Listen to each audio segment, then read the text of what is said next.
Hey everybody, so it's been a minute since I did a proper commentary video, and if you've noticed my last two videos, it's because I've been deep in the bowels of SSRI withdrawal, and so first of all, thank you to everybody who has written in with positive words, and I've heard from a number of friends recently that have been very supportive and everything. And to all of you, thank you. I really do appreciate that from the bottom of my heart. Before I go into my usual sarcastic and caustic self talking about this topic, and I've been resistant to doing commentary while I've been going through SSRI withdrawal because SSRI withdrawal itself is already extremely unpleasant. And if you watch the last video I did on my getting off SSRI's journal, you will know that I had a really big crash a couple weeks ago. And so I am currently in a holding pattern on 10 milligrams. I'm going to talk with my doctor Friday about next steps and that kind of thing, but I will probably will stay at this level until I get back from my vacation next month, because I don't want to ruin that. But anyway, so I'm just going to bite the bull by the horn. Bite the bull by the horns? Bite the bullet? Grab the bullet by the horns? I don't know. Any nonsense gibberish that comes out of me right now is just me going off the meds. But anyway, so just thinking about Donald Trump, just talking about Donald Trump puts me in a heightened state of anxiety that I don't want to be in right now, which is one of the reasons I've resisted doing more commentary on the matter for the last little bit, given my state, the state of my nerves and everything. However, I watched a video on sugar gliders right before doing this, so hopefully that was enough adorable whimsy to get me through everything I want to talk about. So, the um, the next, getting into all of this, if you have not heard, Donald Trump got us into what is now being called Signalgate, and you have most likely not gotten to my tiny corner of the internet without already knowing what Signalgate is. So if you don't know, just Google Signalgate and you'll get plenty of news items telling you about it. I'm just going to dive right into my commentary. And the first and foremost thing is just that you have to remember, and this can't be emphasized enough, Donald Trump's whole uh, first campaign was built around targeting Hillary Clinton's bullshit handling of her private email server and all of that stuff.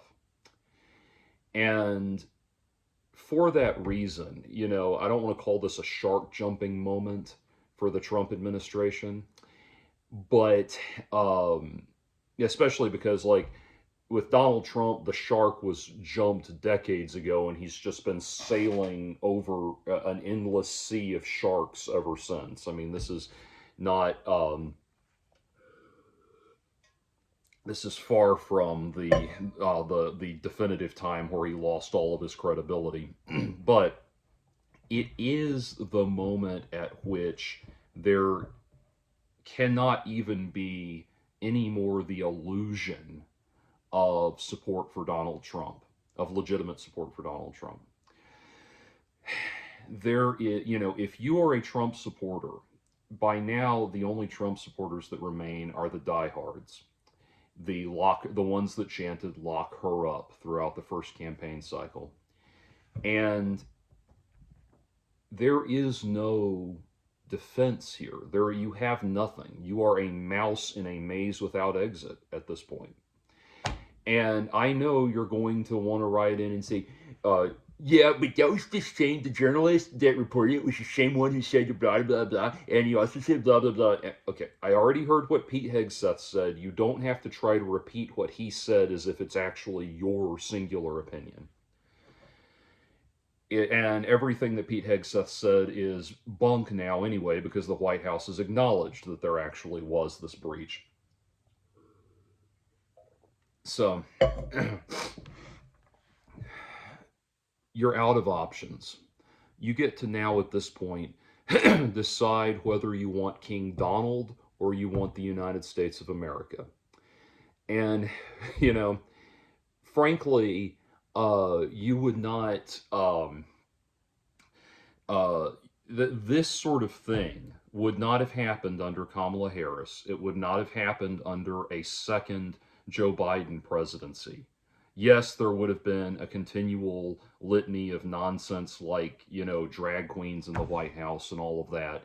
But that is stupid and annoying, and stupid and annoying I can tolerate and ignore. These things threaten the very foundation of what it means to be the United States, a functioning country as the United States of America.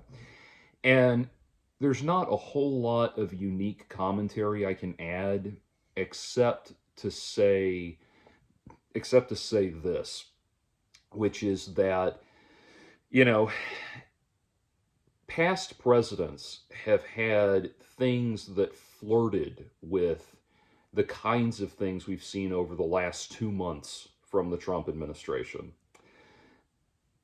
Richard Nixon had Watergate and it ended his career. And, as corrupt as Richard Nixon was, to his credit, he at least knew when to bow out.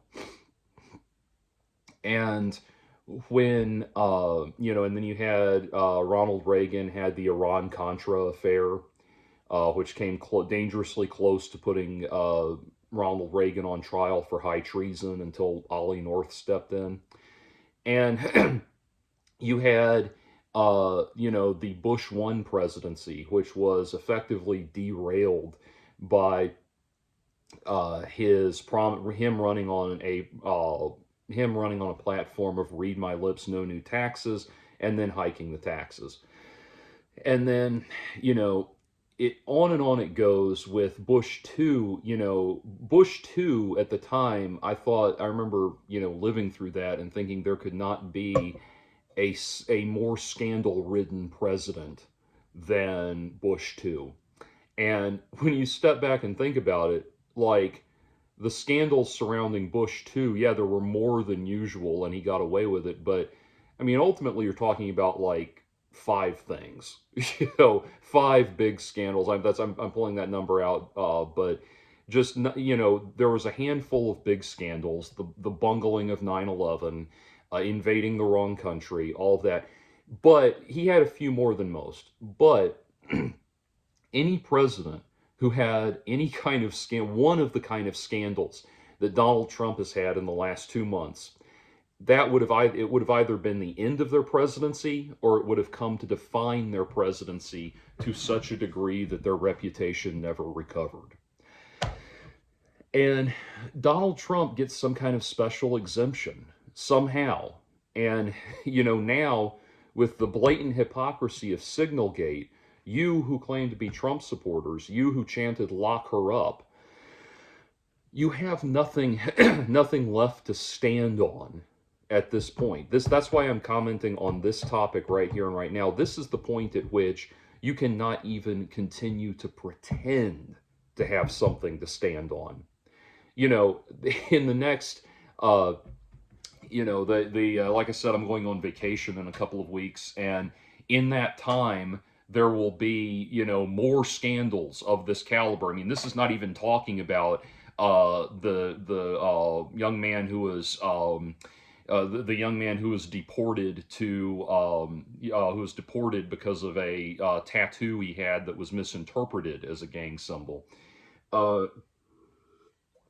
This is not even broaching the vast human rights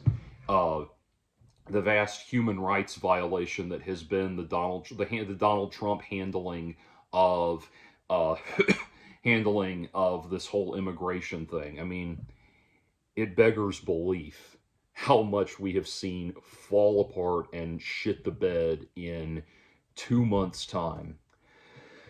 And so somehow, there's something special about Donald Trump that just enables people to he's basically like the political equivalent of Kanye West at this point. You know, Kanye West, who bought Super Bowl ad time to sell swastika T-shirts, and has announced that his new that his new album is going to be quote unquote anti-Semitic, and all this. Like, anyone else that would have just, anyone else they would have just that would have ended their career. But with Kanye, that's just Kanye being Kanye. And Donald Trump, it's like that. He's actually gotten people to the point where they're willing to write off these endless shenanigans and endless nonsense and endless breaches of American security and the American way of life, and on and on and on, as just Donald being Donald. And so at this point, you who chanted "lock her up," you are faced with you are faced with one of two options. Either you demonstrate that you have a soul and you turn against Donald Trump. You drop your support for the man. Or you just admit that you think there's a separate set of rules for Donald Trump. You think that there's one set of rules for Donald Trump and one set of rules for everybody else. Either come right out and say it, or I don't know. I don't trust such people at this point. I don't trust them in general, but I don't trust them to be able to figure this out at this point. Somehow you have convinced yourself that this wannabe banana republic dictator has and he's not even a dictator. He's not even good enough to be a dictator of an actual banana republic. He's barely competent enough to be the dictator of a banana republic outlet, but shopping store. But anyway, somehow you have convinced yourself that this is King Solomon. Somehow you have convinced yourself that this man is going to you've convinced yourself that there's I don't even think they've convinced themselves of anything at this point. I don't think the people who support Donald Trump have a cognizant capacity to articulate why they support him. And don't write in telling me why you support him. It's just going to be inane, asinine, moronic bullshit that I'll use in my next video. And on that note, in my last video, I did a video talking about how Donald Trump is evil, the Democrats are not. And by the Democrats, I'm referring specifically to the Democratic politicians, the House and the Senate right now. They're the good guys. Whatever you think of their larger agenda, their larger policies, those are the pro-America people. Those are the America First people. Those are the people who care about preserving life, liberty, and the pursuit of happiness. You have no one else in your corner except them right now. And frankly, at this point, and this will probably astound a lot of my libertarian viewers, but I would quite frankly happily in a heartbeat vote for a AOC Adam Schiff ticket. Like, oh my God, either configuration, either one of them could be running for president, and I would and the other one could be Veep. I would vote for them in a heartbeat. But anyway, sorry, I'm a little scatterbrained for the aforementioned reasons, but my last video, I talked about this point that the Trump is evil, the Dems are not. And somebody wrote in and said, one of the first said, how can you seriously say that when the person listed a long list of grievances against the Democrats, and the first one was when they they blocked aid to red states during a natural disaster. Everyone who annoys me on YouTube sounds like they have a horrible cleft palate when I read their comments in my brain. Anyway, but I stopped reading right there because that's bullshit. That's bullshit. And I don't even need to provide resources to it. Go look it up.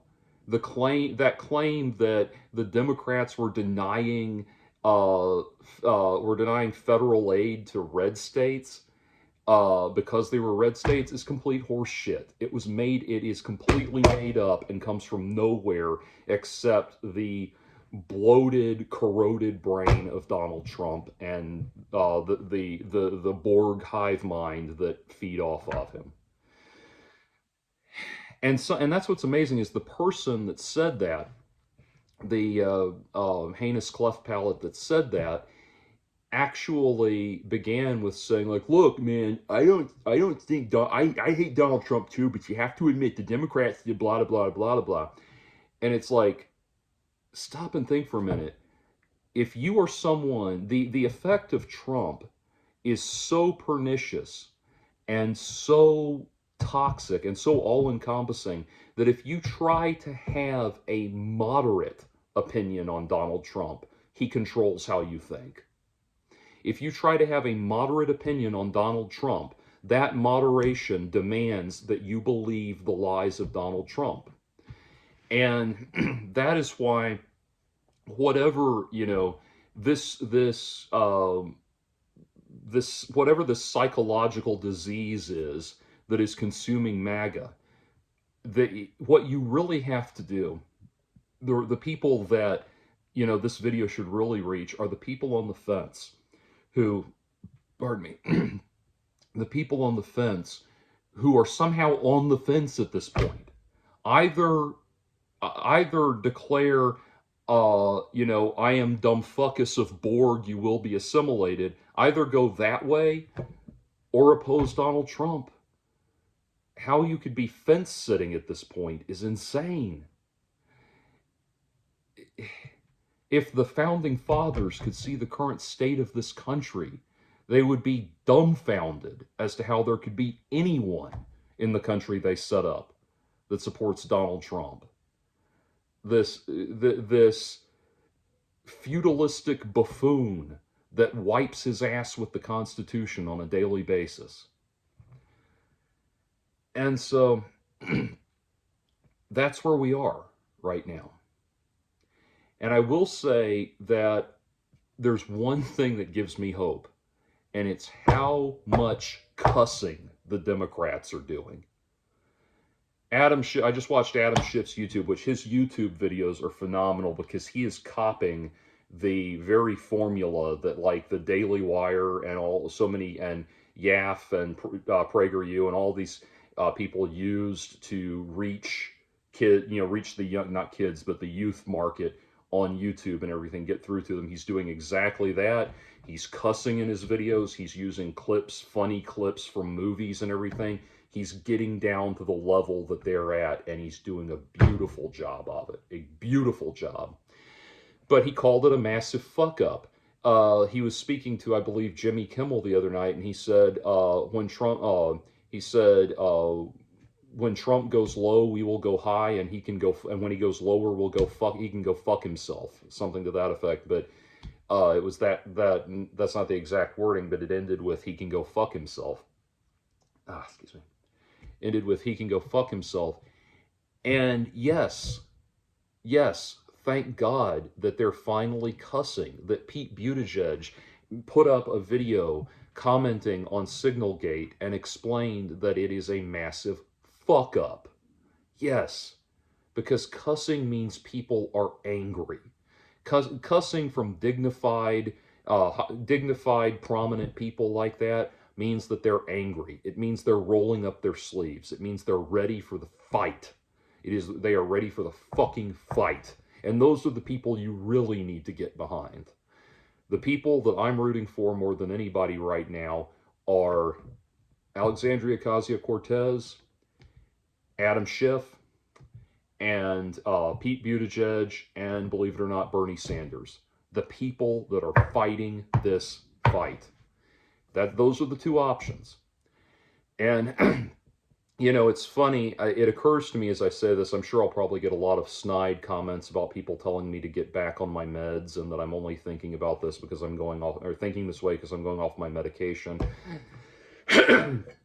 Now,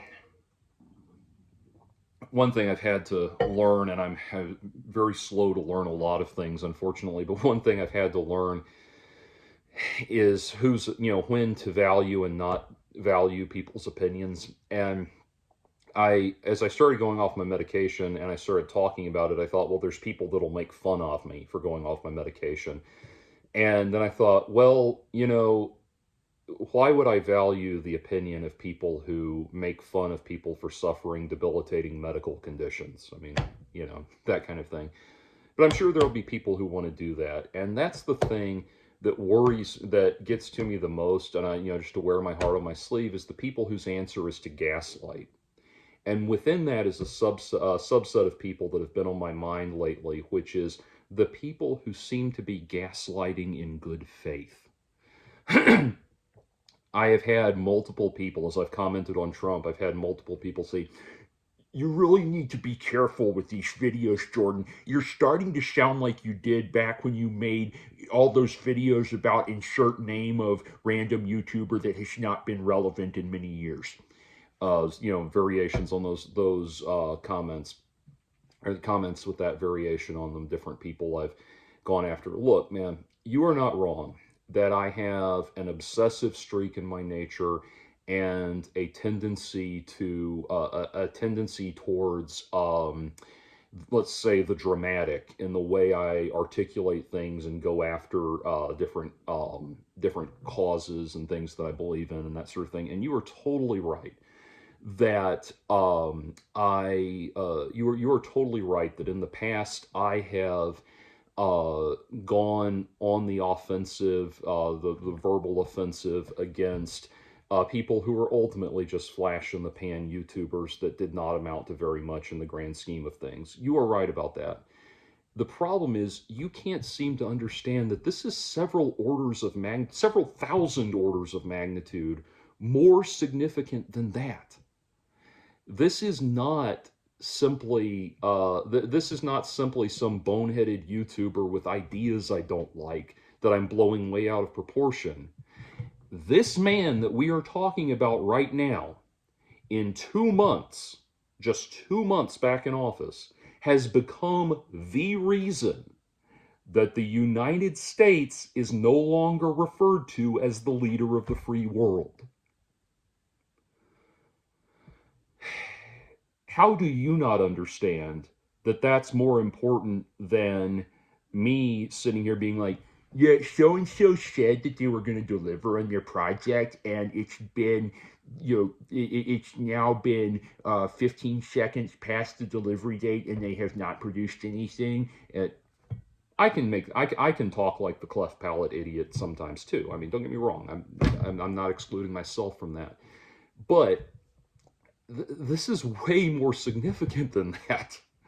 I mean, those people I commented on, it's one of those things where it's like, for that to really be a problem, for any of those people to really be a problem in the grand scheme of things, like, they would have had to have, one, had a shelf life that was far beyond what any of them were going to have. And I've been doing YouTube commentary for since the glory, since the inception of YouTube. I think YouTube had been around for about a year or two, maybe a year and a half when I started doing commentary videos, just because mainly because I need an outlet to run off all these ideas in my head and not bother people in my day-to-day life with it. But in that time, yeah, I've seen, any one of those people, they would have had to have outlived their YouTube relevancy shelf life and gone on to accomplish. I mean, it's ridiculous to try to even articulate the level of influence they would have to equate to what Donald Trump is doing. But bringing it back around as I stutter my way through my ridiculous and misguided thought processes. Bring it back around. It is amazing to me, amazing, that there are people who can't even comprehend the significance of what I'm talking about here. We are talking about, like I said, we are talking about a president who has had averaged about three presidency-ending scandals a week for every week that he's been back in office. And Pardon me, I don't edit my videos. Anyway, at least 3 presidency-ending scandals a week for every week that he's been back in office for the last 2 months. That is what we are talking about here. And your go-to reaction is to turn around and pick at me for being concerned about this. You need to be careful, Jordan. This is probably not good for you. You need to be careful. You could probably develop an ulcer, and then if you got an ulcer, like uh you know, that would be like even badder than the bad you're already experiencing. And I don't want to be like one of those people that's making fun of you and telling you need to go back on your meds, but you probably need to go back on your meds because I interact with you on about a bi-weekly basis watching your YouTube videos, so I definitely know everything that's going on in your life. You know, that kind of thing. That's your response. Your response to this is to act like there's something wrong with me for pointing this out. And again, I would understand that if you're one of the people that's just trying to shake my resolve on this matter and you're just trying to get under my skin. I get your motivations then. What I am baffled by is the people that are doing this in good faith. The people that want doing that in good faith, the people that would come to me, present those exact arguments as if they're concerned about my well-being. You know what would be really great for my mental health? Not having Donald Trump in the fucking White House. God, I would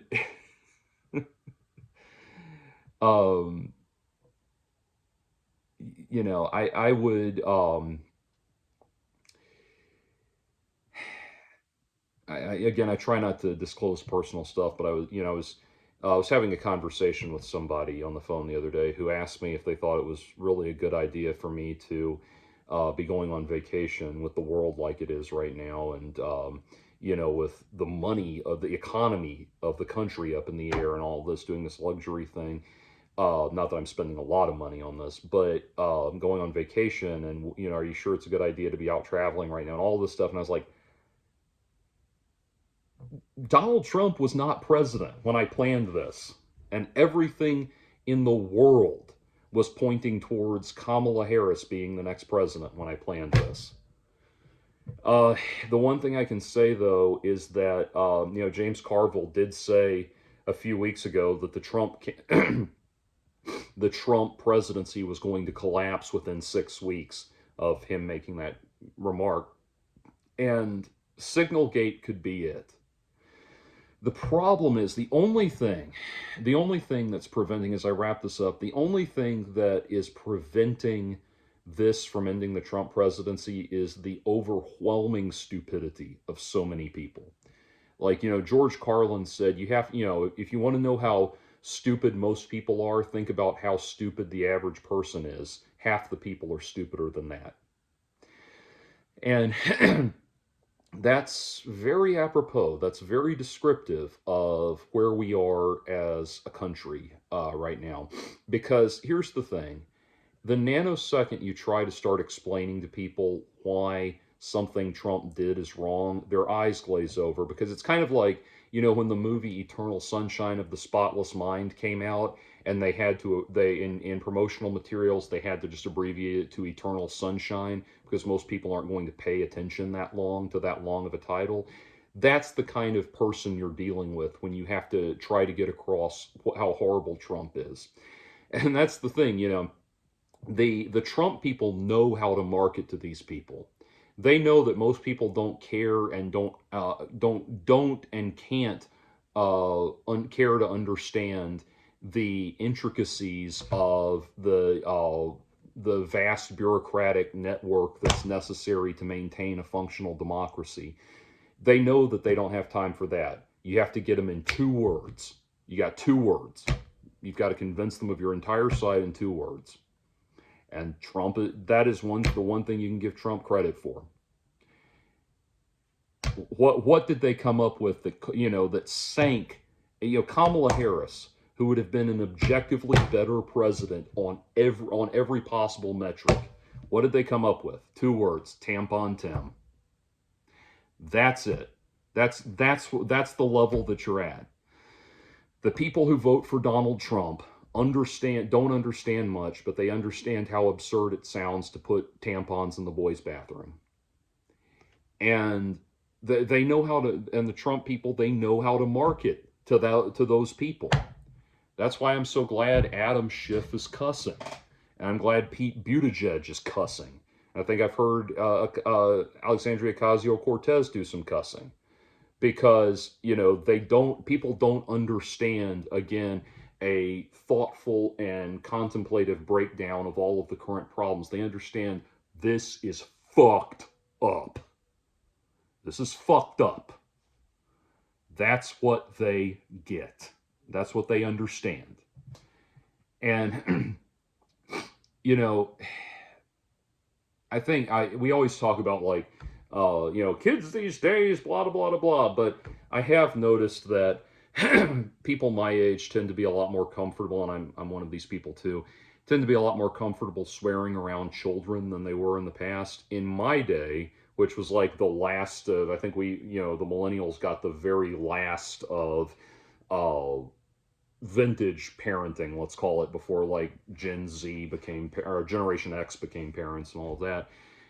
Back in my day, if your parents went out of their way not to cuss in front of you, and if they started cussing in front of you, you knew there was a problem. You knew things had gotten bad. And certainly I don't think elected officials are the parents of the country. I'm not saying that at all, but I am saying that they're the people who are within the unit, the structural unit that we occupy. They're expected to carry themselves to a higher standard of dignity and a higher standard of behavior. And so for that reason, I'm glad they're cussing. Finally, they are finally emoting how fucked up things are right now. So, and yeah, I love Adam Schiff right now. I think he's awesome. And I bet you're going to want to write in and call him Shifty Schiff, aren't you? Even though the person who taught you to do that is Donald Trump. And you are going to try to convince me right now, in light of everything I said, you're going to try to convince me that there's something substantive to that Shifty Schiff thing, even though you have not figured out at this late date that all Donald Trump does is lie. You can't figure it out. And I've dealt with people like Donald Trump in my real life. I've dealt with narcissists and sociopaths and sociopathic narcissists. And that was how, when, I got back when, 10 years ago, when I started saying, no, we don't need Donald Trump, people coming in saying, but Jordan, don't you believe X, Y, and Z? Donald Trump believes Q, R, and V, and those are letters too. So you should totally get on board with Donald Trump because of your beliefs and everything. And I'm like, wait a minute. Okay, first of all, most of you who think you know what my beliefs are don't know and don't care to understand what my beliefs are. But it does not matter what I believe. It is the quality of person we're talking about. I made it years ago. I made it a point to read up everything I could on sociopaths and narcissists so that I could identify them a mile away, 10 miles away, and just never let them into my life again. And it was that, before I knew a single policy position of Donald Trump's, that I knew this is not the person we need. And so, if it would be one thing if you not being able to see that yourself only affected you, but we all have to deal with your stupidity is having a massive runoff on the rest of the country right now. And it's amazing to me. It's still amazing to me that I lost when I announced that I was voting for Kamala. I lost friends. And they were not like, the friends I lost were not like extreme right-wing, far-right maniacs or anything like that. It was just, they were just salt of the earth, conservative-ish, Republican-ish people who there was just, they just somehow, there was something about, there was something in their perception that no matter what, it was just Kamala, that you were weak and pathetic and disgusting for voting for Kamala. And it's amazing to me, but they thought that with such withering, unwavering disdain. And I'm seriously talking about a nice handful of people that cut me out of their lives, people, and not just random internet acquaintances, people that I knew and cared about. People that, I put it this way, people that I had invited over to their house for dinner on multiple occasions, people of that level of connection, of personal connection to me, cut me out of their lives, suddenly became scornful, disdainful people on the basis of nothing. And as I say that, one of you is out there is getting ready to write and say, look, I'm sorry, Jordan, I know you don't like Trump, but Kamala Harris, you have to understand that she was somebody who claimed falsely to have 4 bowel movements a day when in fact she has 5, and I think we can all agree that that's not what we need in a leader, somebody that can't properly estimate the number of times they go to the bathroom every day, because, like, there could be nuclear war, and she could be on the can, and then, like, Tampon Tim would have to take over, and that would suck because, it's like, blah, blah, blah, blah, this is what you sound like to me. Don't try to convince me otherwise. Not because I'm bullheaded and arrogant or something, or stubborn, or clinging to some ridiculous political belief or whatever it is. It's because, and I pause here to get properly irrigated for the last 2 words of the video, it's because you're wrong. Thank you for coming to my TED Talk.